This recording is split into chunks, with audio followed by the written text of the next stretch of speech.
Troquei cartas com um preso e me apaixonei pelo homem que só conheci pelo correio.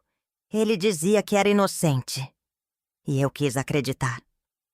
Antes de começar minha história, queria pedir para você que está me assistindo agora que aperte o botão de gostei e se inscreva no canal. E deixa nos comentários o nome da sua cidade, que eu fico curiosa de saber de onde vêm as pessoas que escutam a história da vida dessa véia aqui. Prometo que essa história vale cada minutinho do seu tempo. Me chamo Ivone Aparecida Bueno. Tenho 78 anos. Nasci e me criei em Tomazina, bem no interior do Paraná. Hoje vou contar uma história que guardei dentro do peito por mais de 40 anos. Uma história que começou com carta e terminou com lágrima. Tem gente que diz que a gente nunca esquece o primeiro amor. Comigo foi diferente. Nunca esqueci o último. Essa caixa de madeira que tá no meu colo guarda tudo que sobrou daqueles tempos. Carta amarelada, recorte de jornal e pedaço de sonho que nunca virou realidade. Tem coisa que a gente carrega a vida inteira sem nunca conseguir largar, mesmo sabendo que faz mal. É que nem aquelas plantas que criou raiz funda demais. Corria o ano de 1978. Eu tinha 31 anos e era viúva fazia 3. Meu finado Antenor, Deus o tenha, não me deixou filho. Só deixou essa casa simples e a solidão de noite comprida. Trabalhava de costureira na loja Belas Costuras, ali da praça da igreja. E minha vida era um mesmice só. De casa pro trabalho, do trabalho pra igreja, da igreja pra casa. No domingo, missa das 10, depois almoço na casa da comadre Zulmira. Em cidade pequena, mulher viúva é como fruta madura numa árvore. Todo mundo fica de olho, esperando pra ver quando vai cair. A Zulmira vivia me dizendo: Ivone, mulher sem homem é como casa sem teto.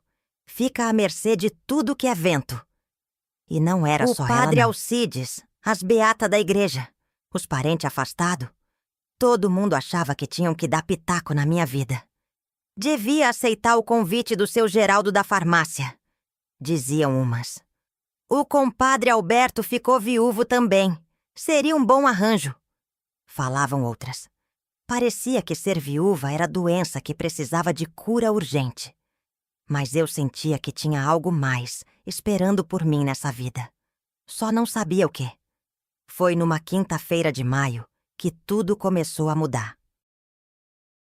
A Zulmira veio toda animada com um jornal da paróquia na mão. Olha isso aqui, Ivone. Ela me mostrou um anúnciozinho pequeno no canto da página. Era sobre um programa da Pastoral Carcerária de Curitiba, onde pessoas podiam se corresponder com presidiários como obra de caridade cristã. Para ocupar o tempo, ela falou. E quem sabe praticar um pouco da misericórdia que Nosso Senhor ensina. No começo torci o nariz. Escrever para bandido. O que as pessoas iam pensar? Mas aquilo ficou martelando na minha cabeça. Naquela noite, nem consegui dormir direito. Pensei no que o padre sempre falava sobre visitar os presos, como Jesus ensinou. Na missa de domingo, criei coragem e perguntei pro padre Alcides depois da celebração. É uma obra de caridade, Ivone, mas tem que ter cautela. Homem preso é como bicho acuado. Às vezes faz coisa que nem queria por desespero. Mesmo com o conselho de cautela, 2 dias depois eu estava escondida preenchendo o formulário que recortei do jornal. Mandei numa carta para a Caixa Postal em Curitiba, com meu nome, idade e algumas palavrinhas sobre mim. No formulário, tinha que escrever o tipo de presidiário que eu aceitava me corresponder. Escolhi alguém não violento e de idade próxima da minha. Passou quase 1 mês e eu já tinha até esquecido daquilo. Aí um dia o Nestor carteiro apareceu lá no serviço com uma carta de envelope diferente. Correspondência da capital para a senhora, Dona Ivone. Meu coração gelou. A carta vinha do Presídio Estadual de Curitiba. Guardei a carta no bolso do avental o dia inteiro. Só tive coragem de abrir quando cheguei em casa, trancada no quarto, como se fosse fazer algo proibido. A letra era uma caligrafia bonita, de gente estudada. O nome no remetente: Milton Rezende, 45 anos. Prezada senhora Ivone, é com grande satisfação que recebi seu nome como possível correspondente. Permita-me apresentar-me. Sou Milton Rezende, ex-contador de uma instituição bancária em Curitiba, atualmente cumprindo pena por algo que não cometi. Talvez a senhora estranhe esta afirmação, mas garanto que há mais injustiças neste mundo do que podemos imaginar. Nasci em Santos, litoral paulista, mas vivi muitos anos na capital paranaense. Aprecio literatura e música clássica. A solidão na prisão é minha maior pena, mais do que a privação da liberdade. Uma carta é como uma janela para o mundo lá fora. Aguardo ansiosamente sua resposta, se assim desejar continuar esta correspondência. Respeitosamente, Milton Rezende. Fiquei relendo aquela carta pelo menos umas 5 vezes. Não parecia carta de bandido. A forma de escrever, as palavras bonitas. Naquela mesma noite, abri a Bíblia procurando algum sinal. Caiu no Evangelho de Mateus. Estive preso e me visitastes. Será que era um sinal? Demorei uma semana para criar coragem de responder. Escrevi e rasguei umas 3 versões antes de ficar satisfeita. Contei um pouco da minha vida em Tomazina, do trabalho de costureira, da minha rotina simples. Antes de fechar o envelope, coloquei um santinho de São Judas Tadeu, padroeiro das causas impossível. Só no outro dia entendi por que escolhi logo esse santo. Se você também já se sentiu sozinho igual eu naquela época, comenta aqui embaixo. Às vezes a vida nos leva por caminho que a gente nunca imaginou. Continue assistindo que vou contar como esse simples gesto de escrever uma carta mudou completamente o rumo da minha existência. As cartas foram chegando, primeiro uma por mês, depois a cada 15 dias, até que começamos a trocar correspondência toda semana. Cada vez que o Nestor carteiro aparecia com aquele envelope na mão, meu coração disparava que nem tambor de congada.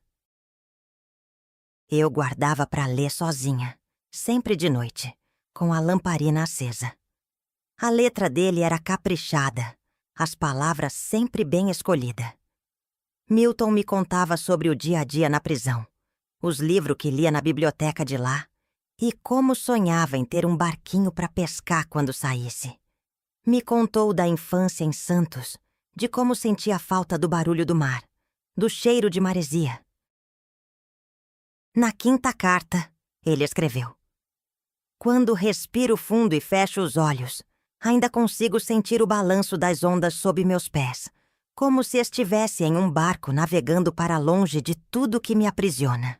Seria pedir demais que um dia a senhora me acompanhasse nessa jornada? Aquilo mexeu comigo de um jeito que nunca tinha sentido antes. Eu, que nunca tinha visto o mar, comecei a sonhar com ele. Começava lá a esperar ansiosa pela chegada do carteiro. Até passei a me arrumar mais, como se Milton pudesse me ver através das palavras no papel.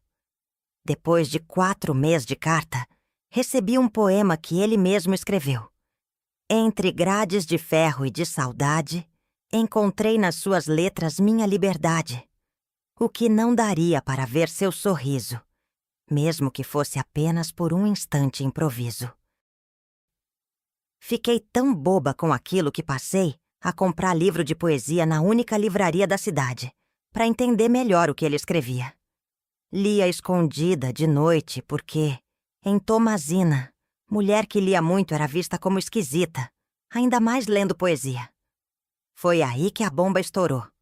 Num sábado de tardezinha, estava na venda do seu Juca comprando linha e retrós, quando escutei ele falando pro Zeca Barbeiro. A viúva do antenor anda recebendo carta de presidiário. Vê se pode. Gelei dos pés à cabeça. Como que ele sabia? Descobri depois que o Nestor Carteiro, aquele fofoqueiro de plantão, tinha comentado no bar que eu recebia carta da penitenciária toda semana. Num instante, a notícia corrido a cidade inteirinha, como fogo em palha seca. No domingo seguinte, na missa, senti os olharem em cima de mim. As mesmas senhoras que antes me cumprimentavam, agora viravam a cara ou cochichavam entre si. Depois da celebração, a Zulmira veio com aquela cara de quem comeu e não gostou. Ivone, pelo amor de Deus, o que é que você tá fazendo da sua vida? Mulher direita não se mete com criminoso. Tá querendo manchar o nome da família? Já não basta ser viúva nova? Naquela mesma semana, o padre Alcides me chamou para uma conversa reservada na sacristia. Com aquela voz mansa dele me falou: Minha filha, entendo sua solidão, mas correspondência com o presidiário? As pessoas estão comentando, e isso não é bom para sua reputação. Não seria melhor interromper? Para piorar, meu irmão mais velho, Sebastião, veio de Tamarana só para me dar sermão. Chegou sem avisar, entrou na minha casa como se fosse o dono e bateu o punho na mesa. Que história é essa de carta com vagabundo? Você perdeu o juízo, mulher. Quero ver essas cartas agora. Vou acabar com essa pouca vergonha. Foi a primeira vez na vida que enfrentei meu irmão. Não tem nada para você ver aqui, Sebastião. Sou viúva, maior de idade, dona do meu nariz. O que eu faço ou deixo de fazer só diz respeito a mim. Ele saiu batendo a porta, dizendo que eu estava morta para a família. Doeu, mas eu já tinha decidido. Aquelas cartas eram a primeira coisa na vida que era só minha, que eu não precisava dividir ou explicar para ninguém. Se você tá gostando desse relato, aperta o sininho para não perder os próximos. Tenho certeza que você nunca imaginou o que aconteceu depois que decidi ignorar todos os conselhos e seguir meu coração. Depois de 6 meses de correspondência, recebi uma carta diferente. Milton perguntava se eu não queria visitá-lo na penitenciária. Entendo se não quiser ou não puder, mas poder ver seu rosto, mesmo que por alguns minutos, seria como ver o sol depois de um longo inverno. Nunca tinha viajado sozinha para a capital. Fiquei dias pensando com medo, ansiosa, confusa. Mas algo dentro de mim já tinha decidido, antes mesmo da minha cabeça concordar. Comecei a guardar um dinheirinho do trabalho de costura. Fiz um vestido novo, azul clarinho, com renda no decote. Nada muito chamativo, mas o mais bonito que minhas próprias mãos puderam costurar. Disse para as poucas pessoas que ainda falavam comigo que ia visitar uma prima doente em Curitiba. Nunca vou esquecer daquela primeira viagem. 4 horas de ônibus, com o coração quase saindo pela boca. O motorista me ajudou a encontrar o endereço da penitenciária. Um lugar cinzento, com muro alto e arame farpado, que já dava calafrio, só de olhar. Na entrada fui revistada que nem criminosa. A guarda-mulher me olhou de cima a baixo. Primeira visita, né? Dá pra ver na cara. Me explicou as regras. Nada de presente além do que já tinham autorizado. 30 minutos de conversa. Nenhum contato físico, além de um abraço rápido na chegada e na saída. A sala de visita era um lugar triste. Mesa e cadeira de metal parafusada no chão. Guarda vigiando cada movimento. Tinha outras mulheres lá, algumas com criança pequena.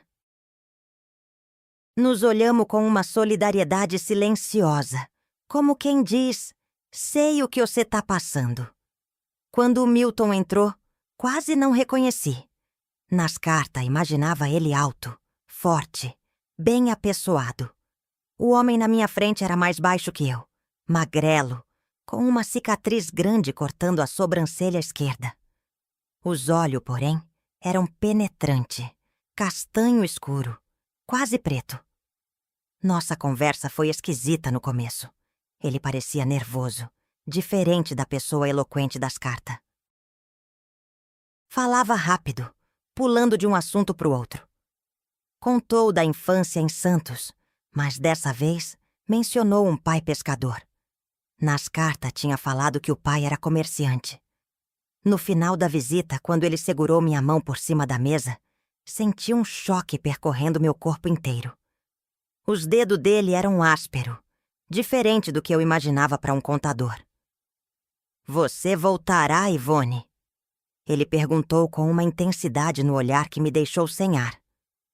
"Volto", respondi sem nem pensar direito. Na viagem de volta para Tomazina, minha cabeça era um redemoinho. O Milton real era diferente do Milton das cartas, mas ao mesmo tempo tinha algo nos olhos dele, na maneira ansiosa de falar, que me comoveu. Era como se eu tivesse conhecido duas pessoas diferentes, e agora precisava descobrir qual era a verdadeira. Se você já sentiu aquela sensação de se apaixonar por uma ilusão, deixe seu like no vídeo.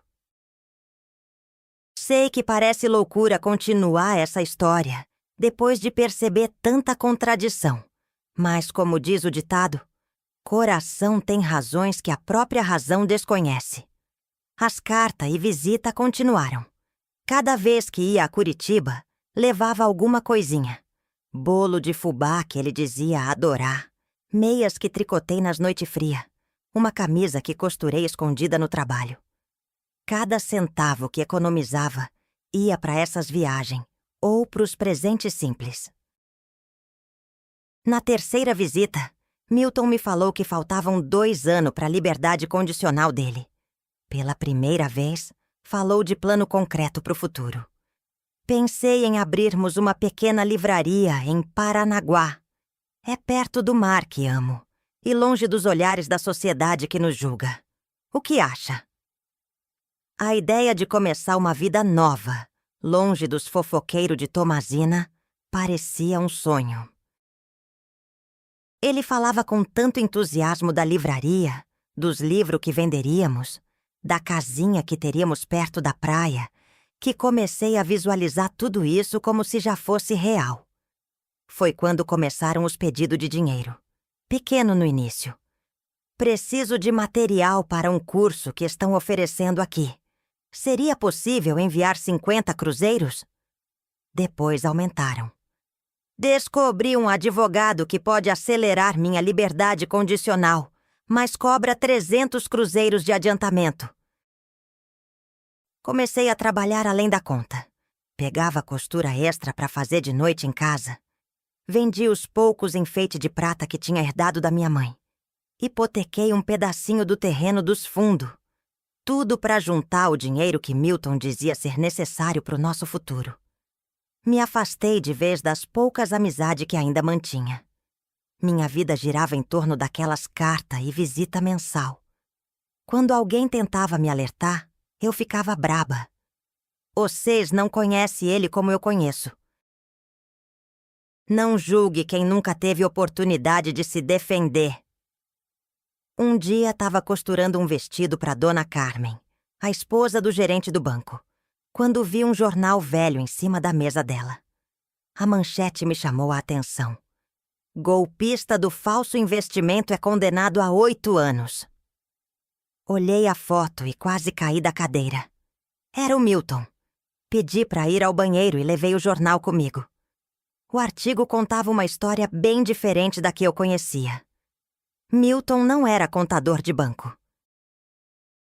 Era vendedor de investimentos fraudulentos que tinha lesado dezenas de família pobre, prometendo rendimento alto em negócio que não existia. O pior, não era sua primeira condenação. Voltei para casa transtornada. Reli todas as cartas, agora com outros olhos, percebendo contradições que tinha ignorado. Na semana seguinte, fui até a Biblioteca Municipal de Curitiba antes da visita e pesquisei jornais antigos. Encontrei mais 2 artigos sobre os crimes dele. Nessa visita, criei coragem e perguntei: Milton, por que você me disse que era contador, se na verdade vendia investimentos? Vi seu rosto mudar de expressão. Primeiro surpresa, depois uma sombra, e então aqueles olhos penetrantes se encheram de lágrima. Tive vergonha, Ivone. Achei que você não responderia se soubesse toda a verdade. Sim, eu vendi investimentos, mas fui usado como bode expiatório. Os verdadeiros criminosos eram meus chefes. No caminho de volta, chorei o tempo todo no ônibus. Estava amando uma mentira ou um homem real por trás das mentiras? Quanto de mim já tinha entregue para algo que talvez não existisse? Se você está assistindo esse vídeo até aqui, compartilha com alguém que você acha que também pode se identificar com essa história. E se prepara, porque a parte mais dolorosa ainda tá por vir. Passei uma semana inteira me torturando, até que sentei e escrevi uma carta diferente de todas as outras. Exigi a verdade completa.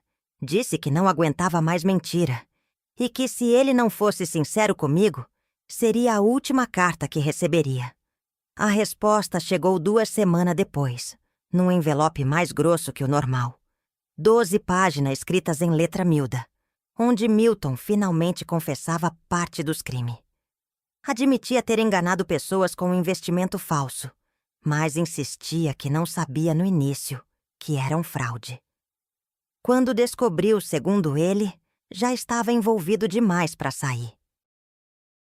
Dizia que se arrependia profundamente e que eu era sua chance de redenção. Era uma meia-verdade, eu sentia. Mesmo assim, depois de tanto tempo, tanto sentimento investido, tanto sacrifício, não consegui terminar tudo. Era como se uma parte de mim tivesse sido sequestrada pelas palavras dele, pelas promessas, pelo futuro que tínhamos planejado junto. Decidi continuar, mesmo com o coração sangrando de dúvida. A data da liberdade condicional foi marcada. 17 de agosto de 1981. Comecei a preparar tudo. Reformei a casa, usando todas as economias que me restavam. Queria que tudo estivesse perfeito quando ele chegasse. A notícia correndo a cidade, claro. Agora eu era oficialmente a louca que ia receber um presidiário em casa. Algumas vizinhas pararam até de me cumprimentar na rua. Padre Alcides fez uma última tentativa. Ivone, você está jogando sua alma no abismo. Esse homem vai trazer sua desgraça. Não dei ouvido. 1 semana antes da data, recebi um último pedido. Dinheiro para comprar roupa para a saída e a passagem até Tomazina. Mandei tudo o que tinha, sem questionar. Arrumei a casa como nunca. Cozinhei os pratos que ele tinha mencionado gostar nas cartas. Costurei um vestido novo para recebê-lo. Na véspera, não consegui dormir. Passei a noite em claro, entre oração e revisão mental de todo o nosso caminho junto. Pela manhã, fui para a rodoviária 2 horas antes do horário previsto. O coração disparado, as mãos suando frio, um buquê de margarida do meu jardim nas mãos.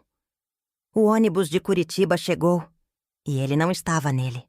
Nem no próximo, nem no último do dia. Passei 2 dias inteiros sentada naquela rodoviária, esperando. Foi o seu Juvenal, que trabalhava no guichê, que me convenceu a voltar para casa. Dona Ivone, não vem mais ônibus de Curitiba hoje.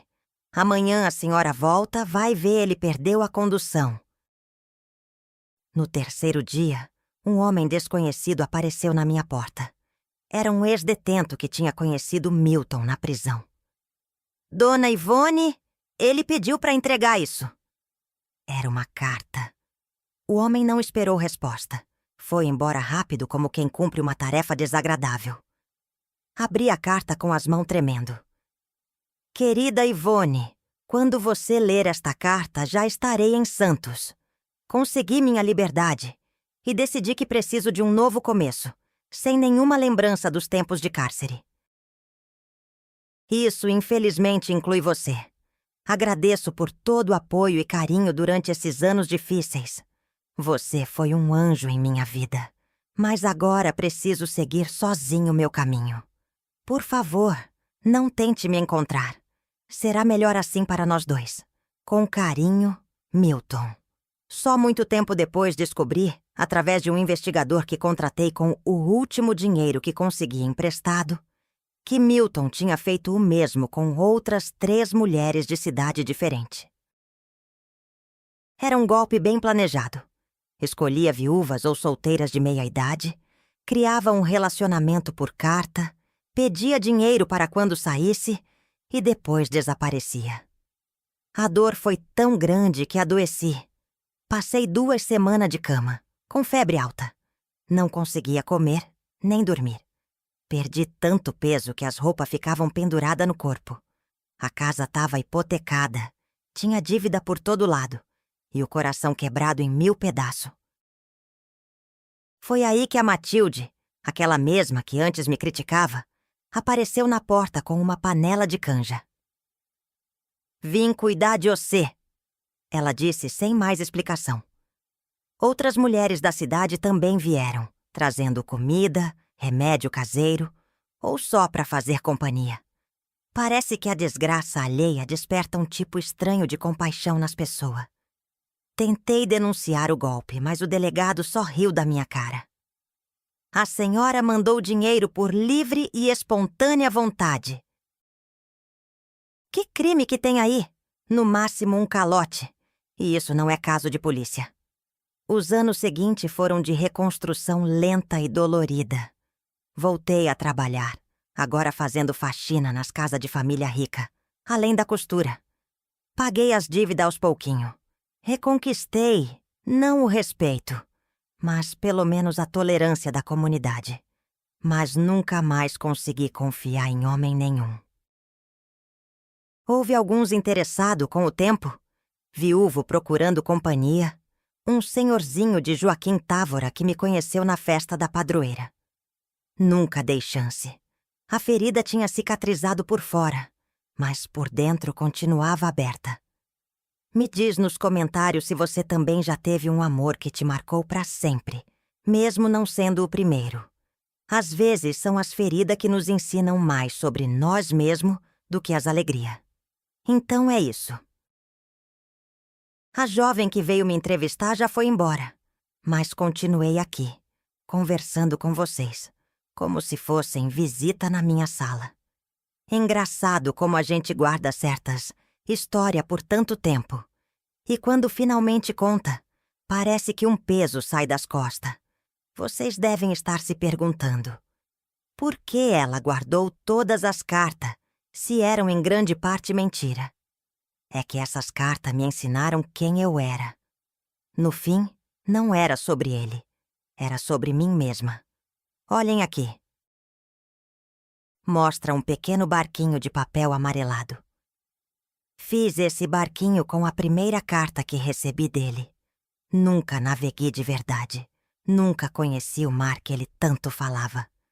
Mas, de certo modo, essas cartas me permitiram escapar daquela vidinha apertada em Tomazina, mesmo que só na imaginação. Me arrependo.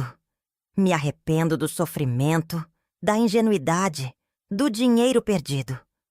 Mas não me arrependo da mulher que me tornei depois dele. Aprendi que a gente pode se apaixonar pela ideia que faz de alguém, mas isso não é a mesma coisa que amor de verdade. O amor verdadeiro não precisa de fantasia para sobreviver. Cena noturna. Dona Ivone sozinha após a entrevista. Toda noite, quando as visitas vão embora. E fico sozinha com meus pensamentos. Tiro do fundo falso do baú uma carta que escrevi anos depois do acontecido. Uma carta que nunca enviei, porque nunca soube para onde mandar. Milton. Não escrevo para cobrar o dinheiro que me tirou, nem os anos que perdi esperando. Escrevo para dizer que te perdoo não pelo golpe financeiro, mas pelo roubo de esperança. Por um tempo, você me fez acreditar que existia um futuro diferente, e depois arrancou isso de mim. Hoje sei que aquilo que chamei de amor era na verdade solidão disfarçada. Mas também sei que sobrevivi. Que os pedaços quebrados dentro de mim formaram um desenho novo, como aqueles mosaico de louça quebrada. Espero que o mar que tanto falava nas cartas tenha te dado a paz que você buscava, ou o castigo que merecia. Eu encontrei minha própria paz, não no que perdi, mas no que restou. Ivone. Toda noite do dia 17 de agosto, eu faço a mesma coisa. Dobro essa carta num barquinho de papel igualzinho a esse. Encho uma bacia d'água no quintal e deixo ele navegar em círculo sob a luz da lua. Um ritual bobo de uma véia que nunca soube como fazer as despedidas direito. A gente nunca sabe direito se tá navegando ou se tá à deriva. A vida é assim mesmo. Se você chegou até aqui, muito obrigada pela companhia nessa viagem pelo tempo. Deixa seu comentário contando o que achou, se inscreve no canal para mais história como essa. E lembre, às vezes, as histórias que mais doem de contar são as que mais precisam ser ouvidas.